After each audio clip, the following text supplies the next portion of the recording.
يا مساء الفل أو صباح الخير الوقت اللي بتتفرجوا فيه على الفيديو. أنا حاتم النجار معاكم في حلقة جديدة من التوقعات الأسبوعية لبرج الجدي، برج الطيبين، برج العظماء.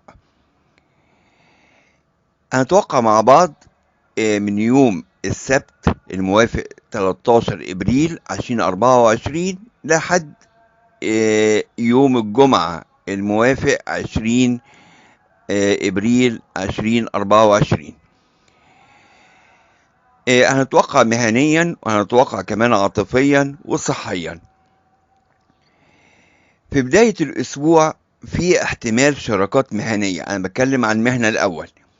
في بداية الأسبوع في احتمال شراكات مهنية واحتمال توقيع عقد، إنك أنت توقع عقد عمل. عقد العمل ده غالبا خارج بلدك، يعني زي ما انت بتسمعني من مصر، بتسمعني من الجزائر، بتسمعني من المغرب، ايا كان مكانك. فالنسبة الغالبة لتوقيع العقود هتكون مع ناس غريبة عنك، بره بلدك. بتشغلك كمان ديون، انت مديون بديون كبيرة، وقصص في الميراث، وقروض وديون عليك. كل الكلام ده هيسدد، مفيش حاجة مش هتتسدد يعني. كل الكلام ده هيسدد، هيجيلك على منتصف الأسبوع إن شاء الله مبلغ كويس جدا تسدد بيه ديونك، أو هدية أو هبة، يعني الله أعلم الدنيا ماشية إزاي. بس في منتصف الأسبوع كده هتلاقي القصة دي موجودة في حوالة، وفي مبلغ أو هدية هتجيلك من بره بلدك او من جوه بلدك، الله اعلم، بس دي النسبة الغالبة. طيب نتكلم تاني عن المهنة.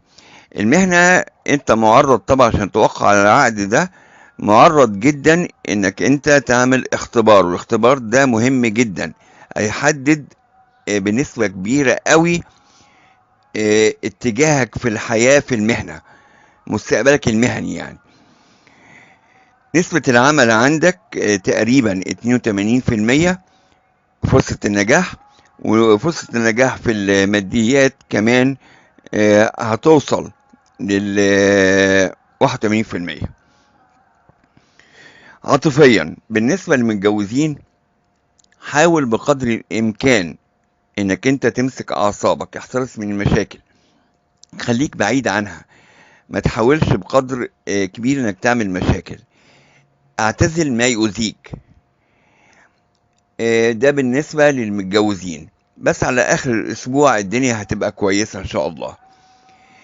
بالنسبة للمنفصلين، في اتصال مفاجئ أو لقاء عاطفي مفاجئ. الاتصال أو اللقاء العاطفي ده هيكون من الماضي، سواء قبل كده قلت لك إن الأبراج النارية بتحاول تتعامل معاك، بس خايفين من رد فعلك، خايفين من عصبيتك. عشان كده بقول لك في اول الفيديو او في نص الفيديو قلت لك بلاش عصبية، حاول تبعد عن المشاكل. نسبة العاطفة عندك 79%. نيجي على صحيا. صحيا هيكون عندك صداع صعب شوية، هيكون عندك آلام في المعدة. حاول انك انت تنظم الاكل، انت طالع من رمضان صيام، حاول ان انت تنظم الاكل بتاعك، الدنيا هتفرق كتير معاك. والصداع حاول تاخد مسكنات او تبعد عن مشاكل الصداع، منها انك انت تنام كويس. بتمنى لكل مواليد برج الجدي اسبوع ناجح، اسبوع جميل.